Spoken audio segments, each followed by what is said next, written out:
नमस्कार दोस्तों, अब हम समझेंगे छंदों के भेद। ठीक, तो मात्रा और वर्ण के आधार पर छंदों के दो भेद होते हैं। कौन कौन से? मात्रिक छंद और वर्णिक छंद। ठीक है, तो मात्रिक छंद क्या होते हैं? जिन छंदों में केवल मात्राओं की निश्चित संख्या का बंधन होता है, वर्ण संख्या घट बढ़ सकती है, उसे मात्रिक छंद कहा जाता है। जैसे कि आप जानते हैं कि मात्रिक छंद का जो टॉपिक है वो खुद ही अपनी परिभाषा स्पष्ट कर रहा है कि जहाँ पर जिस छंद में केवल मात्राओं की निश्चित संख्या, ठीक है, में निश्चित संख्या का बंधन होता है, वर्ण संख्या घट बढ़ सकती है। जो वर्ण होते हैं वो घट बढ़ सकते हैं, लेकिन मात्राओं की संख्या कैसी होनी चाहिए? निश्चित होनी चाहिए। तो उसे क्या कहते हैं? मात्रिक छंद कहते हैं या मात्रिक छंद कहा जाता है। इसके बाद में आता है वर्णिक छंद। तो वर्णिक छंद में क्या होता है कि वर्णिक छंद में वो वर्णिक शब्द ही जो है वो स्पष्ट कर रहा है कि वो किससे संबंधित या किससे रिलेटेड बता रहा है। तो जिस छंद में वर्ण संख्या और मात्रा क्रम का संयोजन होता है, जहाँ वर्णों की मात्राओं का क्रम मुख्य होता है, उसे वर्णिक छंद कहा जाता है। ठीक है, मतलब जहाँ पर वर्णों की संख्या निश्चित होती है, ठीक है, वर्णों की संख्या निश्चित होती है, उसे वर्णिक छंद कहा जाता है। तो परिभाषा के स्वरूप समझेंगे। जिस छंद में वर्ण संख्या और मात्रा क्रम का संयोजन होता है और जहाँ पर वर्णों की मात्राओं का क्रम मुख्य होता है, उसे वर्णिक छंद कहा जाता है या कहते हैं। ठीक है, इसके बाद में समझेंगे हम।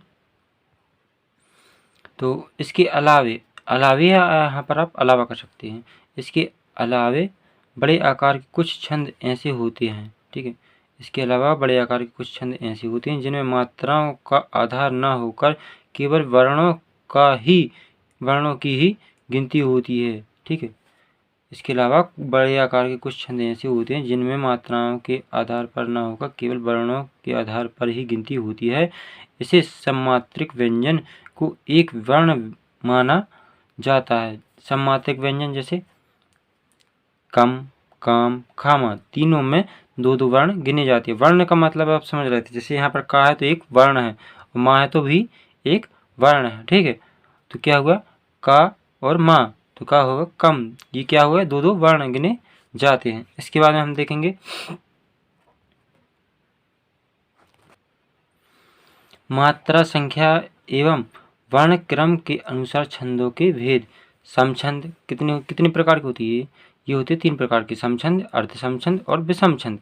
समछंद में जिन छंदों के चारों चरणों में मात्रा, ठीक है, जिन छंदों के चारों चरणों में मात्रा संख्या या वर्ण क्रम एक समान होता है, उसे समछंद कहा जाता है। बहुत ही सरल परिभाषा है। जिन छंदों के चारों चरणों में मात्रा संख्या, ठीक है, जिन छंदों के चारों चरणों में मात्रा संख्या या वर्ण क्रम एक समान होता है, उसे समछंद कहते हैं, जैसे कि चौपाई, रोला आदि में। ठीक है, इसके बाद में आता है अर्ध समछंद। ठीक है, अर्ध समछंद में क्या होता है?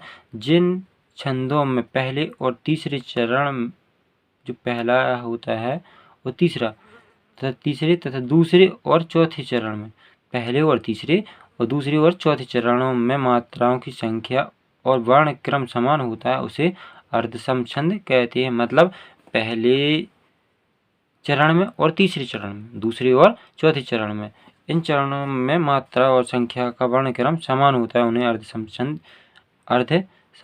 छंद कहते हैं, जैसे दोहा, सोरठा आदि। ठीक है, इसके बाद में आता है विषम छंद। तो विषम छंद में हम देखेंगे जिन चरणों में मात्रा, जो छंद होते हैं उनके चरण होते हैं कि 4 चरण में होता है कोई छंद पूरा, कोई 2 चरण, मतलब इस प्रकार से उनके चरण होते हैं। ठीक है, तो जिन चरणों में मात्राओं और वर्णों की संख्या और क्रम में असमानता हो, ठीक है, असमानता हो, उसे विषम छंद कहते हैं। जैसे कुंडलियाँ, मतलब जो भी छंद आपने पढ़े हैं उनकी ना तो वर्ण एक समान है, ना ही मात्राएं एक समान है, तो वो कैसे है? विषम छंद। ठीक है, तो इस प्रकार से उन्हें विषम छंद कहते हैं। यदि वीडियो आपको पसंद आया तो चैनल को लाइक एवं सब्सक्राइब करें तथा अपने दोस्तों में शेयर करें ताकि मैं और ज़्यादा से ज़्यादा वीडियो बना सकूं, और कमेंट बॉक्स में मुझे बताएं कि वीडियो कैसा लगा। Thank you.